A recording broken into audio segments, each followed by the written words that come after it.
Hi സുഹൃത്തുക്കളെ, ഞാനിന്ന് നിങ്ങളോട് പ്രതിപാദിക്കാൻ പോകുന്നത് ഒരു പുതിയ പുസ്തകത്തെക്കുറിച്ചാണ്.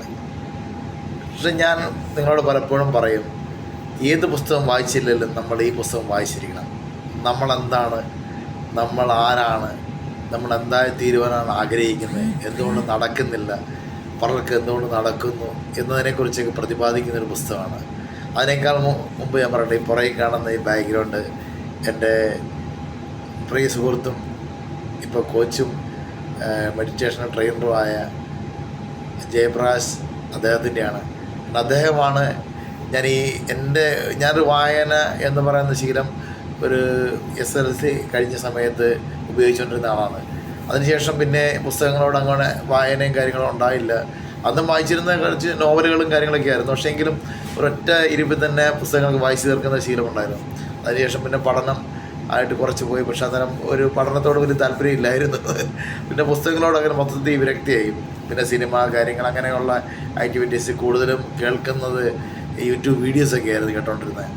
ഈ പോസിറ്റീവായിട്ടുള്ള വീഡിയോസാണ് ഇപ്പോഴും. അന്നേരം പുസ്തകം വായന ശീലമില്ല. അപ്പോൾ അത് അന്നേരം അദ്ദേഹത്തിൻ്റെ കൂടെ മെഡിറ്റേഷനിൽ ഇപ്പം 4 മാസങ്ങൾ കഴിഞ്ഞു. അന്നേരം പറഞ്ഞ ആദ്യത്തെ ഇതാണ്, നമ്മൾ ദിവസം ഒരു പേജെങ്കിലും ഒരു പുസ്തകം വായിക്കുക എന്ന് പറയുന്ന ഒരു ശീലം ഉണ്ടാക്കിയെടുക്കാൻ പറഞ്ഞ്.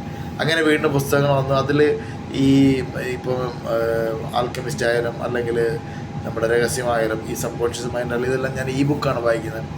അപ്പോൾ അതിൽ അദ്ദേഹം തന്നെ ഷെയർ ചെയ്യുന്ന കോപ്പികളാണ് അതെല്ലാം ഉള്ളത്. അതിൽ നിന്ന് എടുത്ത് ആ ഒരു പുസ്തകം സബ് കോൺഷ്യസ് മൈൻഡ്, അപ്പോൾ എന്നോട് പറഞ്ഞ് ഇന്ന പുസ്തകങ്ങൾ വായിക്കുക, അതിനുള്ള ബെനിഫിറ്റ് ഉണ്ടാകും തീർച്ചയായിട്ടും. അപ്പോൾ ഞാനിപ്പോൾ ഒരു 180ഓളം പേജ് അത് വായിച്ചത് പ്രതിപാദിക്കുന്നുണ്ട് ഒരു ദിവസവും. പക്ഷേ എങ്കിൽ എനിക്ക് ഏറ്റവും കൂടുതൽ പറയാനുള്ളത്, ഇതൊരു ദിവസം കൊണ്ട് പറഞ്ഞ അല്ലെങ്കിൽ ഒരു പ്രാവശ്യം കൊണ്ട് പറഞ്ഞു തീരുന്ന ഒരു ബുക്കല്ല.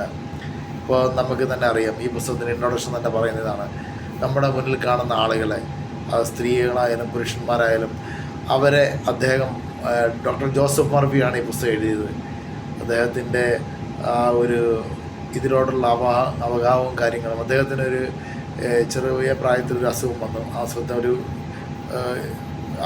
അസുഖത്തിന് ഭേദമാകാൻ മാർഗമില്ല എന്നാണ് അന്നത്തെ ഒരു കാലഘട്ടത്തിലെ വൈദ്യശാസ്ത്രം പറഞ്ഞിരുന്നത്. പക്ഷെ അദ്ദേഹത്തിൻ്റെ ചിന്തയിൽ അദ്ദേഹം പൂർണ്ണ ആരോഗ്യവാനാണെന്ന് ചിത്രീകരിച്ചുകൊണ്ട് അങ്ങനെ ചിന്തിച്ചുകൊണ്ടേയിരുന്നു.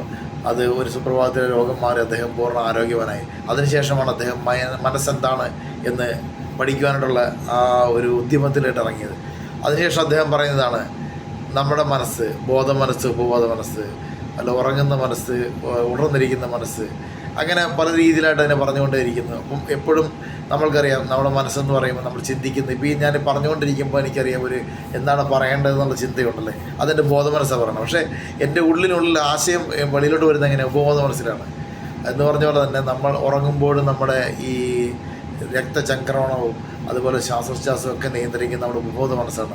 നമുക്കറിയാം, നമ്മൾ ഡ്രൈവ് ചെയ്യുമ്പോഴത്തേനാണെങ്കിലും നമ്മൾ സ്മൂത്തായി ഡ്രൈവ് ചെയ്ത് പാട്ട് കേട്ടുകൊണ്ട് വർത്തമാനം പറഞ്ഞ് ഡ്രൈവ് ചെയ്ത് പോകും. അപ്പോൾ സബ് കോൺഷ്യസ് മൈൻഡാണ് അതിനെ ഏറ്റെടുക്കുന്നത്. ഈ സബ് കോൺഷ്യസ് മൈൻഡിൻ്റെ പവറിനെ കുറിച്ചാണ് ഈ പുസ്തകം പ്രതിപാദിക്കുന്നത്. വളരെ മികച്ച രീതിയിൽ അദ്ദേഹം ഇതിനെക്കുറിച്ച് ഒരു 20 ചാപ്റ്ററോളം എടുത്തിട്ട് ഓരോ ഘട്ടമായിട്ടാണ് പറഞ്ഞിരിക്കുന്നത്. ഏതൊക്കെ കാലഘട്ടത്തിലാണെന്ന് ഉദാഹരണ സഹിതം പറഞ്ഞിട്ടുണ്ട്. വളരെ മികച്ചൊരു ബുക്കാണ്. നിങ്ങൾ ജീവിതത്തിൽ വായിച്ചിരിക്കേണ്ട ബുക്ക് ആണ് എന്ന് തന്നെയാണ് ഞാൻ പറയേണ്ടത്. The power of your sub conscious mind, അതിൻ്റെ മലയാള പരിഭാഷയുണ്ട്. അതാണ് ഞാൻ വായിച്ചുകൊണ്ടിരിക്കുന്നത്. അത് തീർച്ചയായിട്ടും നിങ്ങൾക്ക് ഇവിടെ ആമസോൺ സ്റ്റോറിലും കാര്യങ്ങളിലൊക്കെ ലഭിക്കുന്നതാണ്.